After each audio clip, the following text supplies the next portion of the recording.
Bismillahirrahmanirrahim. Assalamualaikum warahmatullahi wabarakatuh.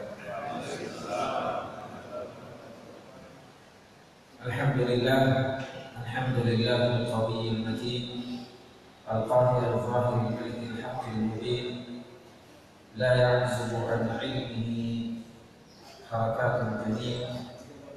Asyhadu an la ilaha illallah wahdahu la syarika lah, ilahul awwalin wal akhirin.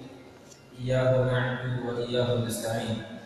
Wa asyhadu anna Muhammadan 'abduhu wa rasuluhu al-mustafa 'ala jami'il mursalin. Asyhadu anna Muhammadan 'abduhu wa rasuluhu al-mab'uts bir rahmati ila yaumil din. Amma ba'd. Ikhwan dan akhwat sekalian dimuliakan oleh Allah Azza wa Jalla. Alhamdulillah, kita memuji bersyukur kepada Allah Azza wa Jalla. Dan semoga keterbiasaan kita memuji atas segala keadaan membuat kita berbanyak mengucapkan pujian tersebut di akhirat. Kita diajarkan oleh Rasulullah SAW untuk selalu memuji kepada Allah Azza wa Jalla apapun keadaan. Kalau kita baru saja melaksanakan sebuah kebaikan atau sedang melaksanakan sebuah kebaikan dan ketaatan, kita mengucapkan alhamdulillahilladzi bi ni'matihi tatimmus shalihat. Dengan pujian kepada kita memuji kepada Allah karena dengan nikmatnya lah kita melaksanakan sebuah amal saleh, sebuah amal kebaikan. Dan kalau ternyata ada sesuatu yang menimpa kita yang menurut prediksi kita, menurut anggapan kita adalah buruk, maka kita tetap mengucapkan alhamdulillahi ala kulli hal. Segala puji bagi Allah atas segala kondisi dan keadaan. Maka semoga dengan keterbiasaan dan seringnya kita mengucapkan pujian dan hamdalah ini di akhirat kelak nanti kembali kita membacanya. Ketika kita harus melewati sirat, dan ayat 71 dari surah Maryam di antara penafsiran para ulama, wa in minkum illa wariduha kana 'ala rabbika hatman maqdiyyan. Tidak ada di antara kita kecuali pasti akan memasukinya, yaitu neraka jahanam. Karena 'ala rabbika hatman maqdiyyan, dan ini adalah sebuah kewajiban yang sudah diputuskan. Artinya semuanya orang masuk.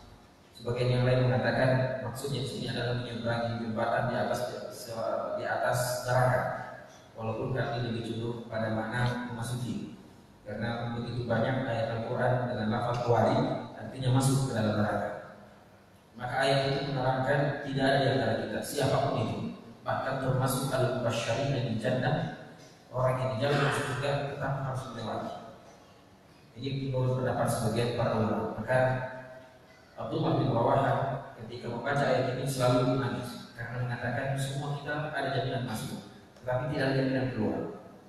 Nah, ketika ada yang berhasil lewat dari api neraka ini, melewati sirat, maka akan mengucapkan alhamdulillahilladzi adzhaba 'anna al-hazan inna rabbana laghafurun syakur.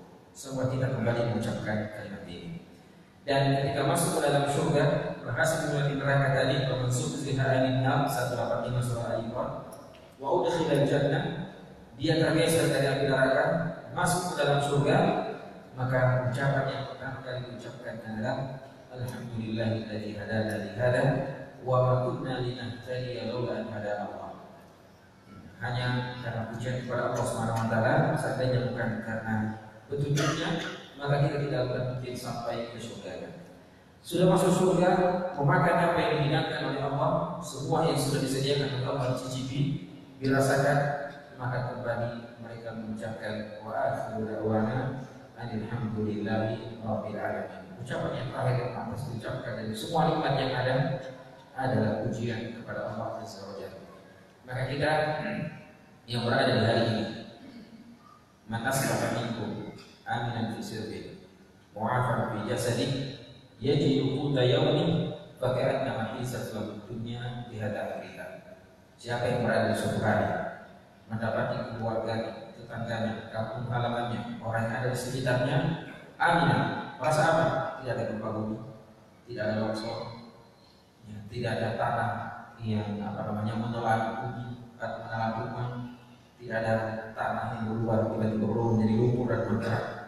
Aman, kita masih berjalan, tanah yang kita injak masih seperti biasa, mu'afan fi jasadi, dan dia dapat anggota tubuhnya juga berfungsi sebagaimana mestinya.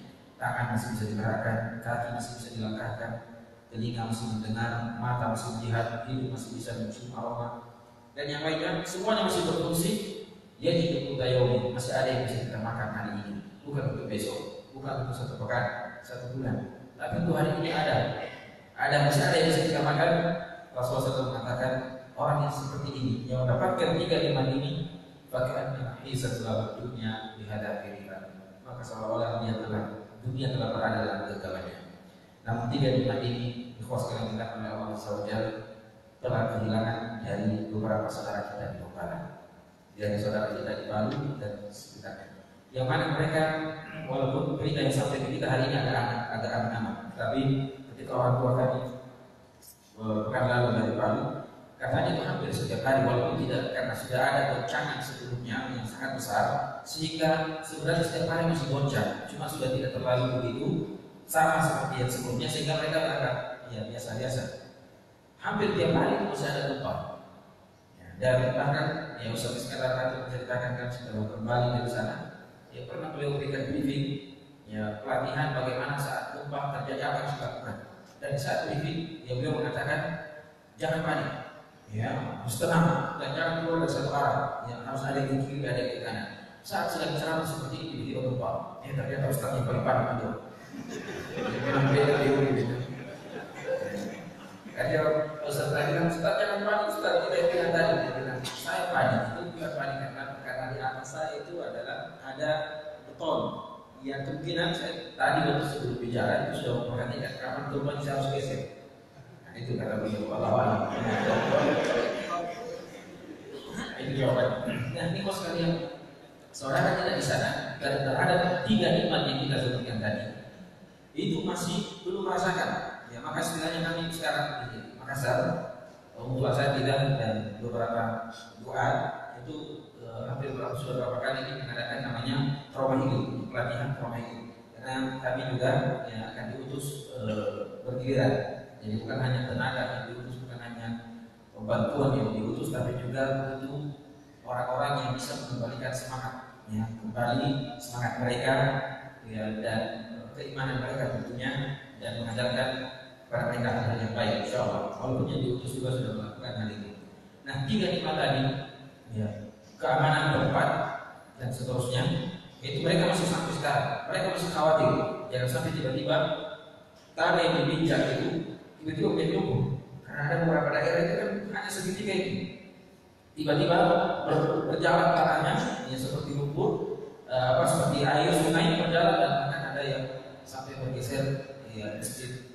Oh masih kokoh, masih utuh sebagaimana awal, tapi sudah tidak tepat. Ya, dan kan 2 meter, 3 meter, 500 meter bedanya. Ya, dan ada jalan yang terputus. Ya, dari satu jadi jalan, kemudian terputus dengan kebun. Ya, kebun. Jadi ada kebun yang jauhnya sekitar 2 km pindah ke situ. Ya, kebun jauh. Nah ini tentunya mereka masih belum merasakan aman tentang keluarga daerah tempat tinggalnya. Mu'afat fi jasadi, yang alhamdulillah Allah selamatkan, tetapi sudah tidak berfungsi sebagian anggota tubuhnya. Ada yang demi lolos dari kematian atau terjebak dalam runtuhan, dia terpaksa terganti kakinya karena sudah tertindis, ya untuk supaya lolos, ya, dia sudah tidak berfungsi lagi. Walaupun kami di Dewan Syariah ya, kemarin mengeluarkan beberapa fikih, namanya fikih bencana. Ini juga ada karena ada beberapa kasus yang sampai kepada kita tentang akhwat-akhwat kita yang demi jilbabnya mereka rela mempertaruhkan nyawanya. Ustaz Syawjuddin Qasim Ridhullah Ta'ala, Ustaz yang mana akan menulis masalah ini. Beliau sudah memaparkan kami sendiri membahas tentang sholat gaib dan sholat taubat. Apakah perlu sholat gaib bagi jenazah-jenazah yang belum sempat dimandikan, belum sempat disolatkan, disolati dan langsung kubur begitu saja, bahkan ada yang sebagian sudah dibakar karena sudah tidak bisa diangkat. Ini kan belum sholat, apakah perlu sholat gaib dan yang lainnya. Intinya ada beberapa fikih bencana yang disebut dengan fikih bencana atau fikih musibah yang perlu untuk kita pelajari bersama. Namun yang kami sebutkan di sini bahwasanya banyak di antara saudara kita tidak merasakan nikmat yang kita rasakan saat ini. Ya juga untuk makan hari ini. Alhamdulillah untuk saat ini sudah terorganisir bantuan masuk. Di awal-awal masuk, kenapa ada penjarahan? Ini juga saya tidak tahu sebabnya dari mana. Apakah sebabnya karena ada seorang pemerintah yang mengatakan silakan ambil, sehingga akhirnya mereka yang seharusnya yang diambil yang memang dibutuhkan, tapi di ban mobil juga diambil, bervisi juga berjalan dan yang lainnya. Ini sudah di luar dari darurat. Nah, ada kenapa terpaksa mereka lakukan ini? Karena untuk hari ini pun mereka sudah belum mendapatkan sesuatu. Bahkan ada yang sudah berhari-hari tidak sampai bantuan kepadanya. Karena setiap bantuan yang dikirim selalu terputus, ya, bicara, jalan dan yang lainnya.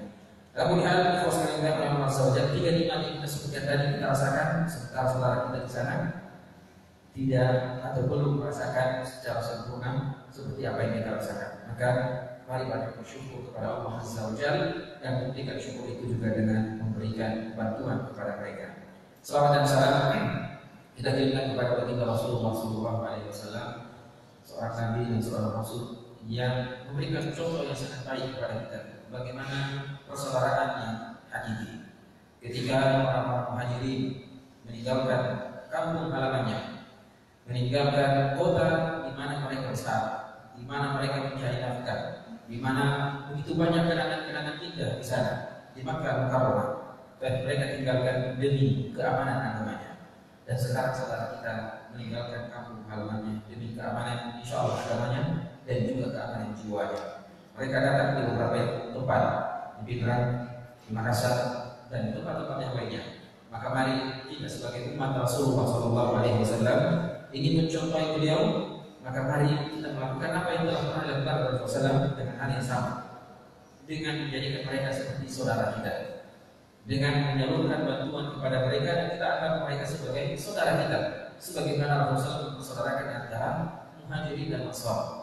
Walaupun tidak perlu seperti yang ada di kisah itu, yang datang ingin menikahkan juga dengan istrinya, walaupun banyak janda-janda juga yang perlu diselamatkan. As-sa'i alal armalah, as-sa'i akan menjadi sendirilah, yang menyantuni, memperhatikan para janda itu sama seperti mujahid bisa dikatakan. Allah Akbar. Semangat kalau ini tidak disuruh perkara-perkara tidak ada semangat. Baik. Ikhwas yang dimuliakan oleh Allah Azza wa Jalla, semoga hal yang kita sebutkan tadi bisa kita laksanakan dan bisa kita buktikan bahwa kita adalah pengikut Muhammad SAW dalam segala hal, bukan hanya dalam sunnah yang kita senang saja kita lakukan, tapi dalam sunnah dan dalam bentuk-bentuk yang lainnya kita juga mengikuti beliau Sallallahu Alaihi Wasallam. Kemudian ikhwas yang dimuliakan oleh Allah Azza wa Jalla, setiap saat terutama di akhir-akhir ini kita sebenarnya selalu kena musibah. Ya, tiap saat musibah itu tidak bisa terhindar dari kehidupan kita. Cuma ada yang sifatnya kecil, ada yang sifatnya besar, ada yang sifatnya individu dan ada yang sifatnya banyak. Ya, artinya satu kelompok atau bahkan satu kampung, satu negara dan yang lainnya. Dan musibah-musibah yang ada seperti ini juga sebenarnya jauh sebelumnya sudah pernah terjadi. Di masa sebelum Rasulullah SAW juga pernah ada, di masa setelah beliau juga banyak. Cuma memang kelihatannya di akhir zaman ini hal itu ya nampak sesuatu yang banyak orang istilahkan fenomena alam saja. Padahal ya semua tidak ada yang terjadi di muka bumi ini, sebagaimana kita sebutkan dalam pengajian pada sebelum zuhur tadi. Tidak ada yang terjadi di muka bumi ini sekecil apapun, bahkan dalam rumah tangga. Tidaklah kucing memakan ikan kita yang kita simpan baik-baik kecuali karena ada dosa yang kita lakukan.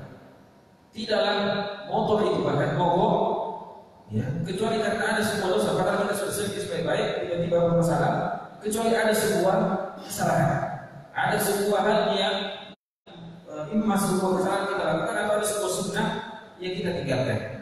Maka musibah yang setiap saat kita lihat, yang kita saksikan itu karena wahal fasad fil barri wal bahri bima kasabat aydin nas, disebabkan karena perilaku kita juga. Ada video yang sempat tersebar itu, video ceramah dari Ustaz yang orang Arab seperti itu, apa namanya, yang pembahasannya tentang air laut murka dan marah. Ali, siapa Syekh Ali? Ada yang kenal itu biasanya Abdul Aziz.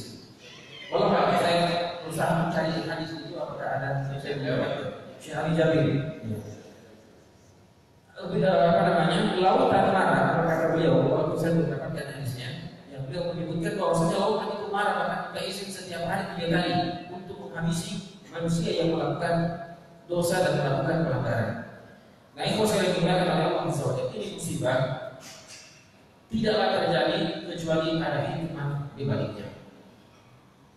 Tidak ada suatu musibah, kecelakaan, bahkan yang memakan korban ratusan ribuan dan yang lainnya, kecuali di balik semua ini bagi seorang muslim ada hikmah, bahkan bukan hikmah, hikam, jangan ada hikmah. Begitu banyak hikmah yang Allah Subhanahu wa taala ingin berikan kepada kita. Kita ambil dari hal-hal yang biasa atau yang ekstrim juga, tidak apa-apa. Di dalam Al-Quran Al-Karim Allah sudah menyebutkan jauh sebelumnya 14 abad yang lalu yang Allah turunkan firman-Nya kepada Rasulullah SAW untuk kita baca. Walaupun mungkin baru saat-saat seperti ini kalau kita ingin merenungkan makna dari ayat tersebut. Alam tara anna Allah khalaqas samawati wal ardh. Iya syai'un yuhibbukum wa ya'ti bi khalqin jadid. Tidakkah kalian perhatikan Allah menciptakan langit dan bumi bil haqq dengan kebenaran. Iya syai'un yuhibbukum, seandainya Allah menginginkan maka kalian akan binasakan. Tidak ada satu pun yang tersisa. Iya syai'un yuhibbukum, artinya semuanya. Wa ya'ti bi khalqin jadid, dan setelah itu Allah mendatangkan makhluk yang baru. Allah mendatangkan dengan generasi selanjutnya. Ini kalau Allah menginginkan. Dan masih banyak ayat-ayat dalam Al-Quran yang menjelaskan tentang hal ini. Maka yang pertama hikmah dari apa yang telah terjadi adalah untuk kita ketahui bahwasanya semua yang terjadi di atas muka bumi ini sudah ditakdirkan oleh Allah Subhanahu wa taala. Jauh sebelum langit dan bumi diciptakan itu sudah ada. Tapi penyebabnya adalah karena manusia itu sendiri. Kemudian yang kedua, sebagai pelajaran bagi kita. Dan ini sempat kami singgung tadi sebelum zuhur. Biasa kita mengatakan tidak suatu musibah terjadi kecuali karena dosa yang dilakukan. Mungkin ada yang bertanya, Ustaz, apa yang terjadi di Donggala? Memang ada sebuah tempat perjudian yang cukup besar, maka boleh dikatakan tempat perjudian terbesar di Sulawesi Tengah. Belum lagi tempat melakukan keburukan. Tapi kan Ustaz, bukan cuma di sini, di tempat lain juga banyak. Tapi kenapa harus Donggala? Kenapa harus Palu? Ini kan pertanyaan yang biasa muncul. Maka jawaban mungkinnya untuk hal yang seperti ini, Allah Subhanahu wa taala terkadang ingin memberikan peringatan kepada semuanya dengan satu tempat saja. Untuk memberikan peringatan bahwasanya mereka siap-siap. Ya, kalau kalian masih belum bertobat, maka kemungkinan akan dikenakan seperti yang sama. Yang kedua, jawaban yang kedua adalah sekarang ini dunia itu, ya kalau orang yang pacaran biasanya mengatakan dunia itu tidak sebesar Tokyo, gitu ya. Saya juga sudah lupa bahasa orang pacaran dahulu. Dunia ini tidak, itu yang tidak sebesar Tokyo. Nah sekarang dunia ini di antara tanda-tanda hari kiamat, taqarrub zaman dan taqarrub aswaq. Di antara tanda-tanda akhir zaman itu dekatnya waktu dan pasar-pasar semakin dekat. Nah, sekarang orang tidak perlu ke pasar, tinggal pencet HP, telepon, SMS atau masuk aplikasi GoPay atau apalah istilahnya, makanan tiba-tiba datang di rumah, tinggal bayar. Saking dekatnya di pasar negara. Ini di antara tanda hari kiamat itu berbanyak. Dan tadi saya ternyata ada itu, taqarrub aswaq. Pasar semakin dekat, walaupun jaraknya jauh dari kita, tapi rasanya sudah dekat, ada di jempol kita. Ya. Nah ini jadi apa yang terjadi di suatu tempat sudah dikenal, diketahui dan disaksikan oleh seluruh dunia, maka musibah yang terjadi pada suatu titik di muka bumi ini itu sudah menjadi musibah negara. Ya untuk dalam skala kecil negara, maka sekarang sudah lintas negara. Maka ketika ada musibah di tempat, jangan kita mengatakan di tempat lain ada dosa yang sama yang dilakukan, kenapa cuma di situ yang terjadi. Maka kita mengatakan yang pertama sebagai pelajaran dan peringatan bagi yang lainnya. Dan yang kedua, itu sudah musibah satu negara sebenarnya. Bahkan sudah musibah satu dunia, karena semuanya sudah mengenal, semuanya sudah tahu, informasi sudah sampai. Maka ini sudah menjadi musibah kita bersama. Dan yang selanjutnya, musibah yang terjadi seperti ini pelajaran bagi kita yang masih hidup dan juga sebagai fitnah. Ya, kalau tadi saya sampaikan, musibah yang terjadi itu bisa saja menjadi adab, bisa menjadi peringatan, dan bisa menjadi fitnah. Musibah menjadi adab ketika para penduduknya lebih banyak yang melakukan dosa daripada yang melakukan kebaikan. Lebih banyak orang yang diam menyaksikan kemungkaran dan tidak ada rasa girah di dalam hatinya untuk mencegah kemungkaran, hanya membiarkan. Kecuali kalau dia sudah mencoba, tapi orang yang orang pelaku maksiat itu tetap pada perilaku mereka, maka itu lain cerita. Tapi kalau dia juga diam, tidak bergerak dan tidak terbetik dalam hatinya kekecewaan, perasaan sedih melihat kemungkaran terjadi, maka justru mereka adalah orang yang akan pertama kali diturunkan musibah. Maka ketika jumlah penduduknya lebih banyak melakukan dosa, maka itu hati-hati. Musibah yang terjadi adalah merupakan adab. Yang kedua, bisa saja menjadi teguran dan bisa dua-duanya. Adab sekaligus teguran untuk orang yang baik. Awala yarawna annahum yuftanuna fi kulli 'amin marratan aw marratayn thumma la yatubun wa la hum yadhakkarun. Tidakkah mereka perhatikan setiap tahun peringatan satu kali, dua kali bahkan terjadi dalam satu tahun, tetapi la yatubun, tidak bertobat, wa la yadhakkarun, dan juga tidak mengambil pelajaran. Maka kemungkinan yang terjadi adalah musibah yang cukup besar menjadi adab dan menjadi peringatan bagi mereka. Dan yang ketiga dari sini kita semuanya adalah ujian. Adalah ujian bagi kita. Ujian bagi yang terkena musibah dan ujian bagi kita yang menekan musibah. Bagi yang kena musibah, ujian bagi mereka bahwasanya inilah takdir Allah Subhanahu wa taala. Bagaimana mereka bersabar terhadap takdir Allah Azza wa Jalla dan bagaimana mereka berintrospeksi diri. Dan kalau seandainya selama ini adalah kebaikan yang dilakukan, maka ini adalah ujian dari Allah. Kata Rasulullah SAW sudah mengatakan, tidaklah Allah menguji orang yang beriman kecuali dia mengangkat derajatnya. Dan semakin tinggi derajat iman seseorang, maka ujian akan semakin berat. Maka para nabi dan para rasul, mereka adalah orang yang paling besar ujiannya. Ini bagian terkena musibah. Bagi kita juga diuji keimanan kita, diuji persaudaraan kita, dan diuji kepedulian kita, diuji rasa kemanusiaan kita. Apakah kita merasakan seperti apa yang mereka rasakan? Agar diuji hadis yang pernah disampaikan oleh Rasulullah SAW, bahwasanya seorang mukmin dengan mukmin yang lainnya itu kal jasadil wahid, seperti satu tubuh. Idza syaka minhu 'udwun, kalau satu saja tubuh yang sakit, maka yang lainnya adalah sa'irul jasadi bil humma bis-sahri wal humma. Maka seluruh anggota tubuhnya akan merasakan demam dan begadang. Tangan kiri yang gatal, tapi tangan kanan yang menggaruk, dan mata pun akhirnya meneteskan airnya. Kaki kanan yang kena musibah, kaki kiri juga ikut sakit. Bahkan kalau bahasa medis ada yang kalau sakit di kaki, ada makulanci di bagian makulanci namanya. Iya. Itu bukan situ dia kena musibah, tapi situ tidak rasakan. Tidak bisa tidur malam.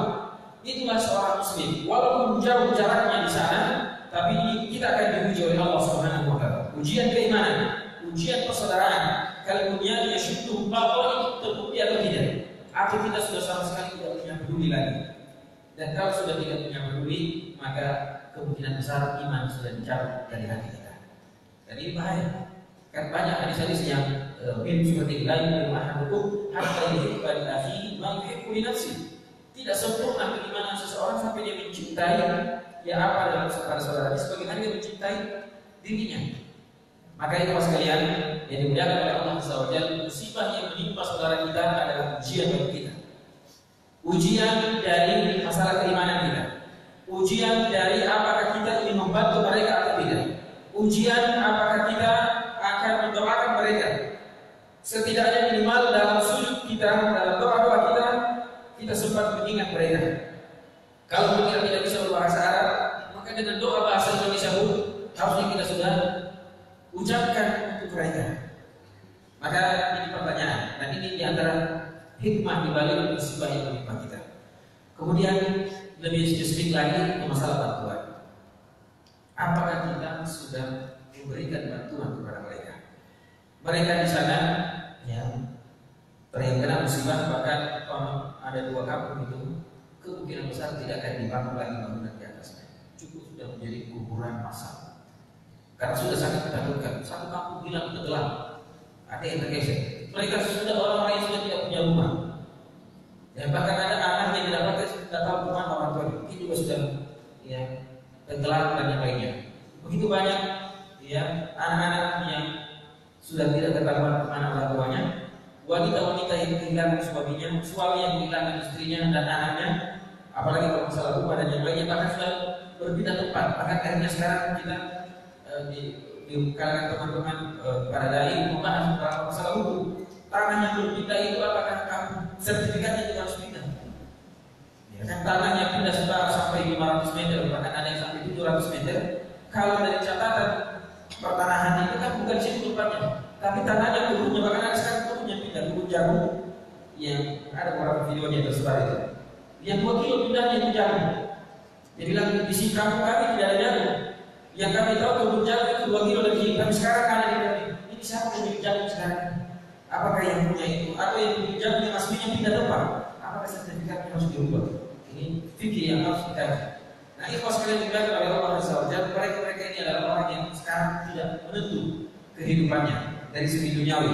Walaupun kita punya keyakinan bahwasanya selama mereka masih ada rezeki, insya Allah tidak akan meninggal dunia. Selama Allah Subhanahu wa Ta'ala yang menjamin sebagai penjamin rezekinya, maka insya Allah mereka. Tetapi terkadang rezeki itu datang dari orang lain. Terkadang rezeki kita harus datang dari istri kita. Terkadang rezeki kita datang dari anak kita. Begitu pula rezeki anak-anak makanan lewat kita. Dan terkadang seorang yang suami rezekinya datang dari istrinya, dan kalau ternyata punya istri rezekinya tidak terjunjung dari istri keduanya, dan seterusnya. Ini sekalian kita kepada Allah Azza wa Jalla berkaitan dengan masalah bantuan. Orang di sana sangat membutuhkan minimal yang ketenangan jiwa dan apa yang bisa didapatkan untuk hari itu dan beberapa hari selanjutnya. Walaupun tidak ada jaminan, tetapi ketika kita memberikan bantuan dan berikan kepada mereka sesuatu yang dengannya ukuran duniawi sudah bisa bertahan sekian hari, itu sebuah kebahagiaan bagi mereka. Dan kalau kita mampu memberikan idkhalus surur, ini di antara sifat orang mukmin yang dijamin masuk surga atau yang akan mendapatkan bau surga adalah idkhalus surur fi qulubil mu'minin, memasukkan rasa gembira, dan mereka sangat bahagia sekali walaupun hanya pakai yang bekas, walaupun hanya air minum, karena mereka untuk mencari air juga sangat susah. Ya, banyak juga yang sudah sumur-sumur yang sudah berubah, yang tercemar airnya, bahkan ada beberapa sumur yang digali ternyata ada mayat juga di dalam. Karena ini sudah tutup sekalian. Ya, sangat membutuhkan banyak bantuan. Maka itu sekalian mereka sangat butuh bantuan kita. Nah, kalau selama kita hidup di dunia ini sudah berapa tahun kita 6.236 ayat di dalam Al-Quran, 114 surat, 30 juz, ada beberapa hal yang tidak bisa kita lakukan. Maka mari coba di kesempatan seperti ini, mari kita lakukan ayat-ayat tertentu, walaupun hanya sekali seumur hidup. Ada beberapa ayat, misalnya ayat sedekah yang saya mau angkat ini, yang selama ini mungkin kita tidak pernah amalkan, maka ini momen di antara momen-momen yang tepat untuk mengamalkan ayat itu, walaupun mungkin hanya sekali dalam seumur hidup kita. Baik kita laki-laki ataupun akhwat, laki-laki ataupun ikhwah ataupun akhwat, kita minimal mengamalkan beberapa ayat, dan kita berniat semua ayat insya Allah kita akan lakukan. Ya, tentunya bisa dilakukan, tapi ada ayat yang mungkin berat, tapi kita berusaha untuk melakukannya walaupun hanya sekali dalam seumur hidup. Misalnya di antaranya adalah ayat 92 dari surah Al-Imran, atau ayat pertama dari kisah 4. Lan tanalul birra hatta tunfiqu mimma tuhibbun wa ma tunfiqu min syai'in fa inna Allaha bihi 'alim. Kalian tidak akan sampai kepada tingkatan al-bir, orang yang disebut dengan al-bir, orang yang baik, orang yang mengumpulkan semua kebaikan, sampai kalian menginfakkan apa yang kalian paling cintai. Dan tidak usah terlalu besar, tidak usah menginfakkan rumah negaranya banyak. Apa yang paling kita cintai? Masalah makanan yang paling kecil kita coba dulu. Makanan yang paling kita cintai misalnya adalah paleko.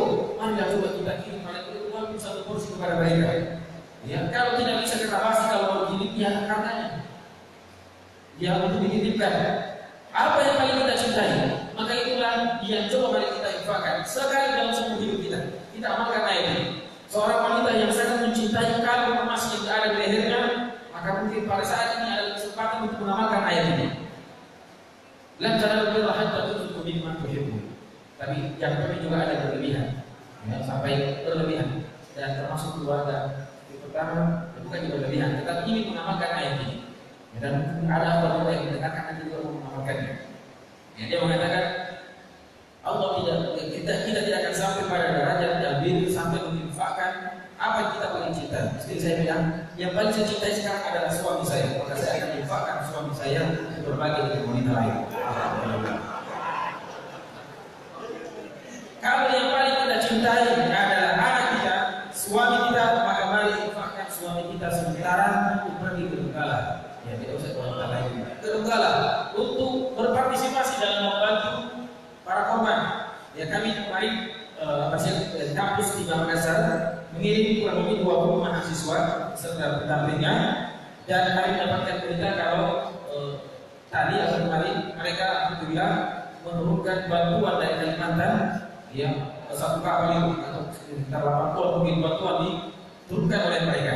Jadi terkadang yang dibutuhkan bukan hanya biaya, tapi juga fisik kita, relawan kita, para suami, para istri, para istri, kita sangat mencintai anak kita. Kita mencintai suami kita dan sangat senang ketika berada di rumah tangga bersenda gurau, dia tidur bareng di atas kasur yang empuk dan yang lainnya. Tapi ini mari kita infakkan di suami kita sementara untuk berangkat misalnya ke Donggala membantu saudara kita. Para istri, para kita suka setiap pekan belanja makanan tertentu yang sudah terjadwal, yang rekreasi tertentu dan yang lainnya. Mari untuk sekali dalam seumur hidup kita biaya ini kita berikan kepada saudara-saudara kita yang ada di sana. Untuk segera mengamalkan ayat ini, ayat 92 dari surat Ali Imran. Lan tanalul birra hatta tunfiqu mimma tuhibbun. Kemudian, ya, apa yang kita infakkan juga ini, insya Allah akan gantikan. Ini sudah janji Allah Azza wa Jalla. Ya, apapun dan gantinya itu, ini juga kita jangan terlalu berpikir materialis. Ya, kalau kita menginfakkan maka digantikan dengan sama. Belum tentu. Allah menggantikan ayat 39 dari surah Sabah, ayat 22. Wa ma anfaqtum min syai'in fa huwa yukhlifuhu. Atau awal ayat yang inna rabbi yabsutu rizqa liman yasha'u min ibadihi wa yaqdiru lahu. Wa ma anfaqtum min syai'in fa huwa yukhlifuhu wa huwa khairur raziqin. Apa yang kalian infakkan itu, apa yang kita infakkan di jalan Allah Subhanahu wa taala, fa huwa yukhlifuhu, Allah yang akan menggantikan. Bisa saja Allah menggantikan dengan sama seperti apa yang kita berikan, tapi bisa saja lebih dari itu, dan bisa saja dalam bentuk yang lain. Begitu banyak orang yang sudah menikah bertahun-tahun tidak punya karunia anak, banyak berinfak, besoknya pulang alhamdulillah istrinya hamil. Ya. Banyak orang yang memiliki penyakit, ya, yang tidak bisa disembuhkan atau sangat susah disembuhkan, tapi dengan berinfak di jalan Allah Subhanahu wa taala, Allah gantikan infaknya itu dengan kesehatan. Maka jangan dipahami dan jangan kita hanya memahami ayat-ayat seperti ini bahwa yukhlifu, Allah gantikan, yaitu dengan sama seperti apa yang kita infakkan. Kita infakkan dalam bentuk dinar, dalam bentuk uang, maka yang kita butuh, yang kita tunggu kembaliannya atau yang kita tunggu balasannya dari Allah adalah yang sama. Justru apa yang ada di sisi Allah itulah yang paling tepat, itulah yang paling kita harapkan. Di dalam surah An-Nahl, Allah Subhanahu wa taala juga menyebutkan ini. Ma'indakum yanfadu wa ma'indallahi baq. Apa yang ada di sisi kalian yang kita sekarang miliki ini, karena apa yang kita miliki cuma kita lepas dari tiga. Imma kita makan dan akhirnya berujung pada kotoran. Apa yang kita pakai dalam itu, mau pakaian kendaraan rumah, yang ujungnya akan menjadi akan duduk, yang mobil akan menjadi besi dua yang akan ditimbang, atau pakaian yang akan menjadi pembulu dan yang lainnya. Rumah yang akan direnovasi dan akan runtuh pada saatnya, itu akan diganti dengan yang lainnya. Ada masa aktifnya, ada masa expirednya. Tetapi bahkan Allah, apa yang ada di sisi Allah itulah yang abadi. Dan mereka ini adalah titipan para kita untuk Allah Subhanahu wa taala. Kita tidak memiliki buka pos yang mengantarkan barang itu untuk kita manfaatkan di akhirat nanti, kecuali dengan hal-hal seperti ini. Kita infakkan di jalan Allah Subhanahu wa taala, maka sebenarnya itulah harta kita yang sebenarnya. Maka harta kita ini kita akan menjadi kotoran. Yang kedua menjadi barang yang tidak akan terpakai lagi, dan yang ketiga yang abadi, ada apa yang kita infakkan di jalan Allah Subhanahu wa taala. Jadi kalau bertanya berapa harta kita sekarang, jangan sebutkan kendaraan, jangan sebutkan mobil, karena belum tentu itu adalah dunia. Bisa saja besok ya atau di Bogor dan yang lainnya rumah bisa saja terjadi sesuatu. Kita berdoa kepada Allah semoga Allah memberikan iman kepada kita. Tetapi harta kita yang sebenarnya adalah apa yang sudah kita infakkan di jalan Allah Subhanahu wa taala untuk saudara-saudara kita yang sangat membutuhkannya. Kemudian ayat yang lainnya yang menyebutkan tentang hal ini, misalnya dalam surah Al-Baqarah. Apa yang kita lakukan, apa yang kita infakkan semuanya untuk diri kita. Kita untuk orang lain. Laisa 'alaika hudahum, walakinna Allah yahdi man yasha. Wa ma tunfiqu min khairin falyanfusikum. Wa ma tunfiquna illa ibtigha'a wajhillah. Wa ma tunfiqu min khairin yuwaffa ilaykum wa antum la tudlamun. Apa yang kita infakkan ini sebenarnya untuk diri kita sendiri, bukan untuk orang lain. Orang yang paling menyayangi dirinya adalah orang yang persiapkan dirinya nanti di masa depan, di masa depannya, dan di masa depannya lagi, yaitu di akhirat. Perjalanan tadi kita sudah sebutkan, perjalanan kita di dunia ini sangat pendek, sementara perjalanan akhirat itu sangat jauh. Umur umat ini kata Rasulullah dalam hadis Nabi Daud, Rasulullah SAW mengatakan, "Amal ummati ma baina 60 wa 70." Umur umat itu hanya antara 60 sampai 70 tahun. Wa aqalluhum ma yajuzu dzalik. Sangat sedikit yang lewat 70.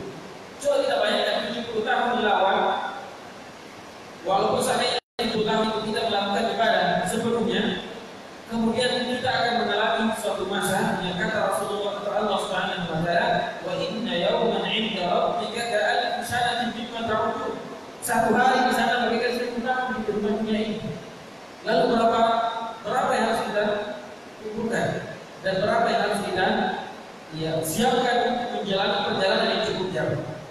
Maka apa yang kita keluarkan dan apa yang kita berikan kepada saudara kita, apakah lagi kalau sifatnya berkelanjutan, maka inilah yang sangat dibutuhkan. Dan inilah yang bisa membantu kita untuk memperlancar ke perjalanan hidup kita ke sana. Baik, maka apa yang kita infakkan pada al-Qur'an. Wa man tunfiquna illa ibtigha'a wajhillah, dan seharusnya itu kembali kasihan diri kita. Semua yang kita lakukan ini adalah untuk mendapatkan ridha Allah Subhanahu wa taala. Kita teman-teman dari misalnya beberapa elemen atau ormas atau kelompok-kelompok yang sudah turun di tempat tempat kejadian musibah dengan pakaian masing-masing, itu kita istighfar kepada mereka. Mereka betul-betul adalah orang yang relawan ikhlas mengharapkan pahala dari sisi Allah Subhanahu wa taala. Dan kita juga di Lazis Wahdan, alhamdulillah sudah puluhan bahkan ratusan, dan bahkan sudah mencapai ribuan dengan berdiri dan beberapa yang sudah turun. Kita berharap semuanya adalah mengharapkan ridha Allah Azza wa Jalla. Dan dari beberapa komentar-komentar yang kita dapat dan dari hasil beberapa yang sudah turun ke sana, juga memang kebaikan ini perlu diorganisir. Kebaikan yang kita lakukan ini perlu terorganisir. Ada pernyataan yang dinisbatkan kepada Ali bin Abi Thalib, walaupun penisbatannya ini sebenarnya tidak tepat, yaitu pernyataan yang cukup baik. Al-haqqu bila nizam yaghlibu al-batil bi-nizam. Kebenaran yang tidak terorganisir itu bisa dikalahkan oleh kebatilan yang terorganisir. Kalau bahasanya Pak Iqbal tadi suku adalah berjamaah yang solid, yang terorganisir, itu yang diharapkan, bukan berjamaah yang asal-asalan. Jamaah contoh yang diangkat tadi dalam masalah rokok, ternyata kaum muslimin itu berjamaah, tapi berjamaahnya berjamaah salah kaprah. Berjamaah menghabiskan uang untuk beli rokok. Sampai beliau memberikan beberapa solusi-solusi sebenarnya. Nah, seandainya itu juga kalau ada ikhwan, ada di antara saudara masih merokok, cobalah dalam hari-hari tertentu berhenti merokok. Sedikah yang dicontohkan oleh Pak Iqbal tadi, sedikah tidak merokok pada hari itu, dan uang untuk beli rokok hari itu kita infakkan di jalan Allah Subhanahu wa taala. Kita berapa kira-kira yang akan terkumpul untuk satu kabupaten Bintang saja. Tadi sudah disebutkan angka-angka yang cukup fantastis. Itu sekalian kebenaran dan apa yang kita lakukan yang kita harapkan adalah ridha wajibnya, ridha Allah Subhanahu wa taala. Tetapi ridha Allah itu perlu juga namanya tersusun rapi. Nah, alhamdulillah ikhwan kita di pusat sudah berusaha semaksimal mungkin agar bantuan ini sampai tepat sasaran dan teradu. Jangan sampai karena orang tua yang sudah di sana juga ketika datang dari sana semua bawa kue. Sampai saya pulang dari Polopo ketemu di Siwa, ada kue yang ada dia bawa, dia sempat saya terima kasih bertanya kue dari mana? Dari Padang. Dia bilang, kenapa dibawa kuenya ke sini? Bukannya kita ini yang membawa kue ke sana, makanya kenapa dibawa ke sini? Orang tua bilang justru di sana itu makanan orang semua karena tidak bagus dalam pengaturannya. Ya, banyak kan memang begitu banyak orang yang simpati dengan kejadian ini, akhirnya menyumbang sini menyumbang sana, tapi karena tidak terorganisir dengan baik, akhirnya ya makanan yang cepat basi ya harus segera diselesaikan. Makanya dia bilang ini adalah sisa-sisa yang sudah dibagikan karena banyak orang menyumbang begitu saja, karena tidak terorganisir, maka akhirnya tidak tersalurkan dengan cara yang baik. Maka kita menunggu konfirmasi informasi dari orang-orang yang ada di lapangan. Kalau kami istimewa di awal-awal itu mengumpulkan semua bantuan pakaian dan yang lainnya.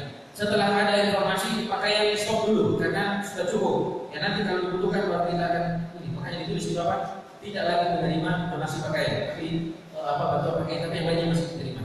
Beberapa hari kemudian ada lagi permintaan pakaian, kita kumpulkan lagi. Ini perlu terorganisir. Maka kami harapkan ikhwan yang panitia yang mengumpulkan bantuan harus dikomunikasikan dengan baik. Betul, kita menginfakkan harta kita itu ibtigha wajhillah. Wa ma tunfiquna illa ibtigha wajhillah. Yang kita inginkan adalah wajah Allah Subhanahu wa taala, tapi ini juga perlu terorganisir supaya apa yang kita infakkan ini sampai pada tepat sasaran dan tepat waktu. Ya karena ada di bantuan sampai tapi sudah lewat, yang sudah tidak lagi dibutuhkan. Walaupun masih ada yang memanfaatkan, tapi sudah lewat disebabkan karena kurang terkoordinir dengan yang baik. Wa ma tunfiqu min khairin yuwaffa ilaikum wa antum la tuzlamun. Dan apa yang kita infakkan di jalan Allah Subhanahu wa taala, insyaallah Allah akan membalasnya, dan balasannya insyaallah di akhirat lebih besar daripada balasan di dunia ini. Kemudian ikhwan sekalian dilarang oleh Allah Azza wa Jalla. Kembali kami angkat ayat 24 dari surah At-Taubah. Yang mana ayat ini menggambarkan kehidupan kita, mana yang kita cintai, antara 8 atau 3. 3 lawan 8. Kapan 8 ini kita lebih cintai daripada 3 hal, maka kita khawatirkan fatwa masuk ayat Allah bihamdi. Jangan sampai Allah menurunkan adab.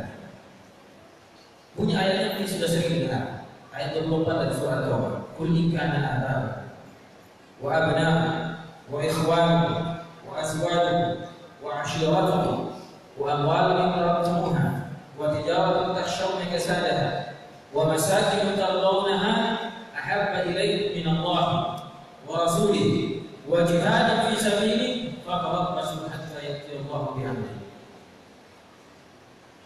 Katakanlah wahai Muhammad kepada kita semua, pada umatmu, ketika ikan abakum, bapak-bapak kita yang menjadi lebih dominan, abna'ukum, anak-anak kita yang terkadang kita masih berpikir ya, kita mau menyumbang, bilang anak-anak sekolah tiap hari jajannya 10.000. Kalau saya sumbangkan hari ini 100.000, berarti 10 hari anak saya tidak jajan. Ini sebuah hal.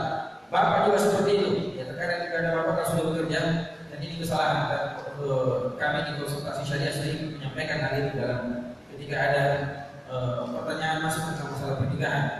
Ya, seorang anak perempuan yang sudah sekolah sampai S2, S3, menikah tidak ada pekerjaannya, cuma di rumah tangga, jadi di rumah tangga saja. Sampai akhirnya orang tuanya mengatakan, capek-capek saya kuliah kan kok sampai S2, S3, menikah masa cuma tinggal di rumah. Ada yang sampai seperti itu pertanyaan. Maka sebagai seorang tua, jangan mendidik anak kita dan jangan obsesi kita mendidik dan menyekolahkan mereka untuk kita mendatangkan agar supaya anak-anak itu mendapatkan pekerjaan dan membiayai kita. Itu jangan sampai ada.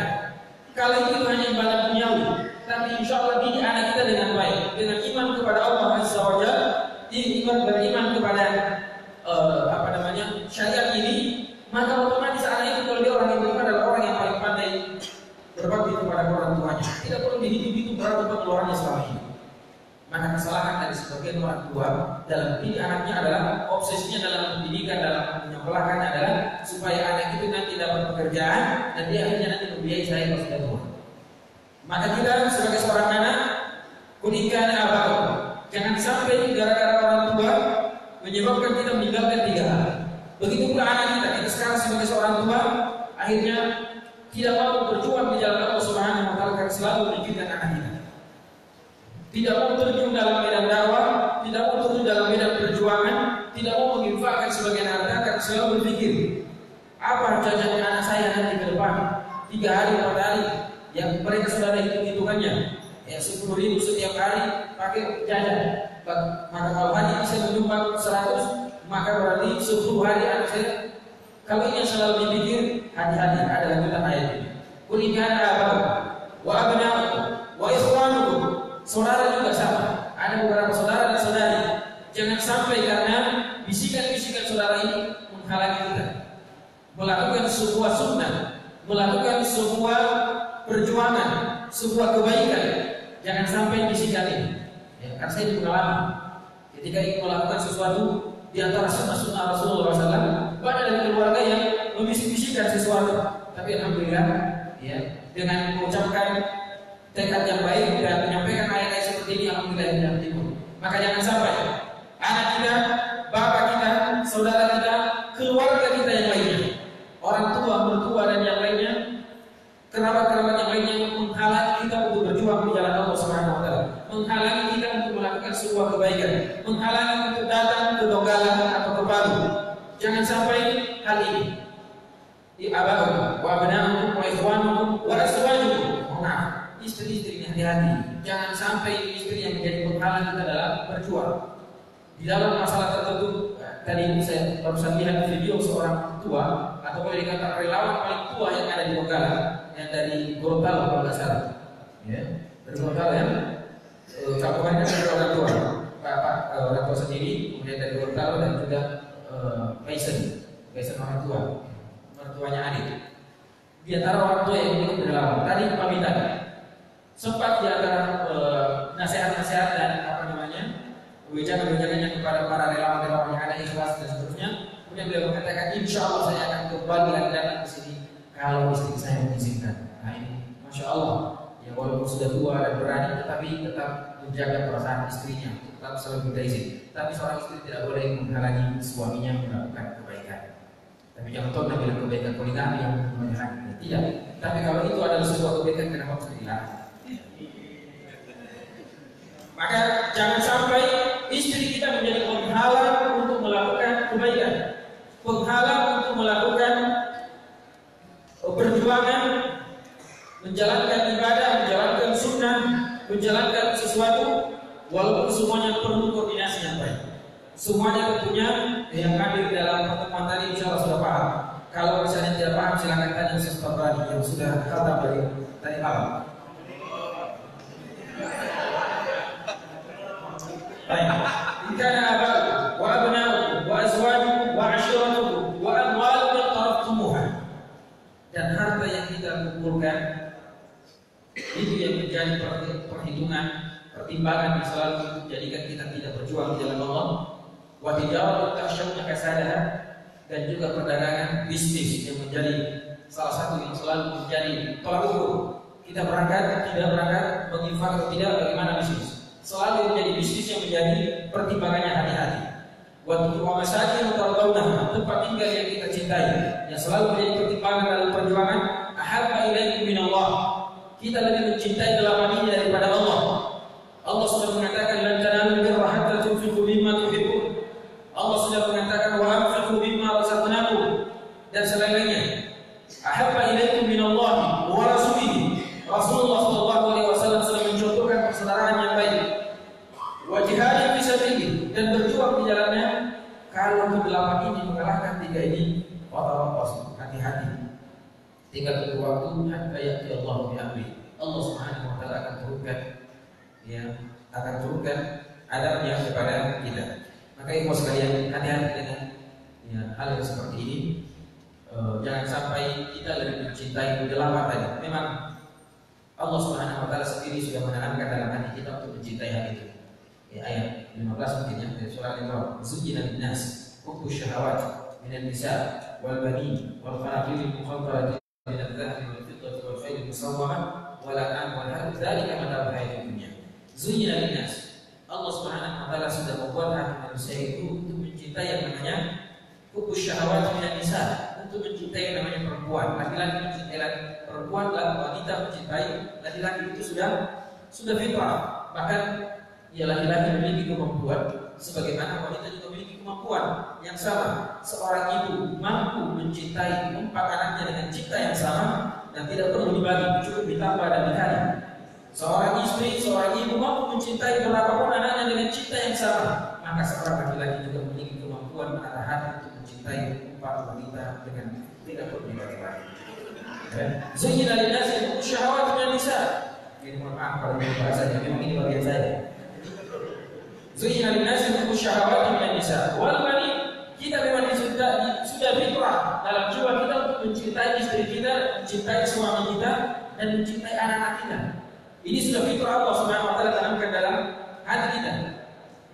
Wal qanatir al-muqantarati min adh-dhahab, dan juga harta yang melimpah dari emas dan dari perak, min adh-dhahab wal fiddah, wal khayl, kendaraan, kalau jenis kuda, kendaraan dan yang lainnya, wal khayl musawwar, wal an'am, binatang ternak, pekerjaan, wal harth, ladang, ya tumbuh-tumbuhan pertanian dan yang lainnya.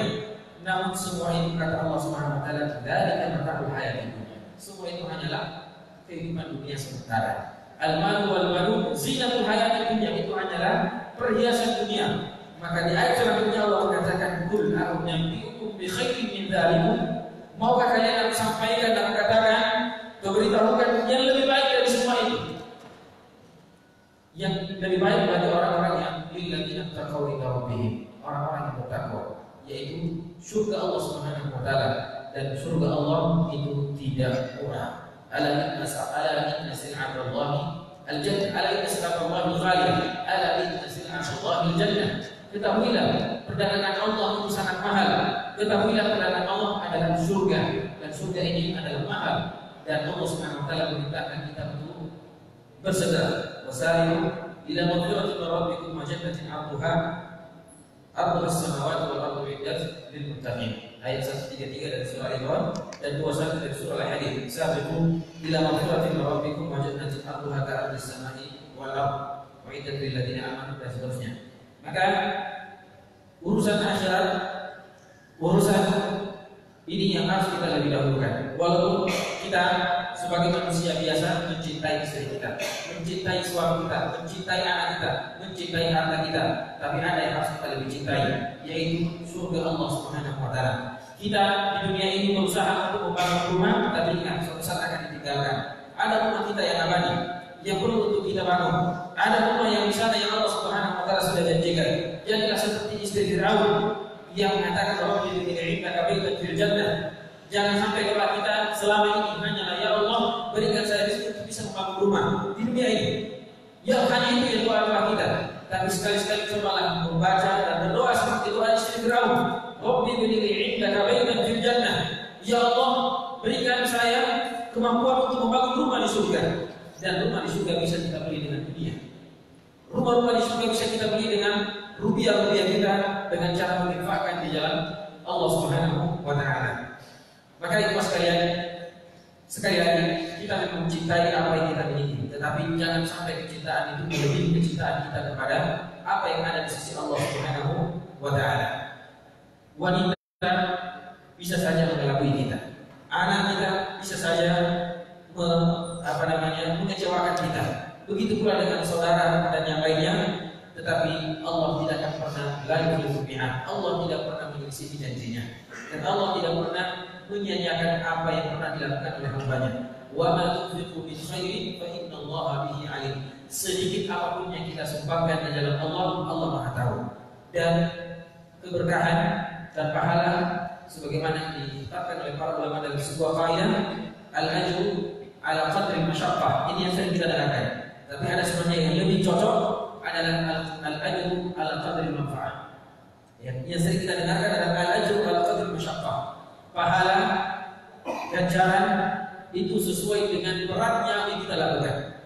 Ada orang yang menginfakkan hartanya 1 juta, 2 juta, tapi santai dengan biasa dia berinfakkan seperti itu. Tapi tukang beca, tapi sekarang sudah tidak tukang beca, tukang gojek atau apalah, yang pun hasilnya pas-pasan ketika dia mampu menginfakkan hartanya 50.000 rupiah dibandingkan dengan pengusaha yang menginfakkan hartanya 2 juta, tetapi proses pendapatan dari dua hal yang berbeda, bahkan mungkin 50.000 ini lebih berat, maka al-ajru ala qadri masyaqqah.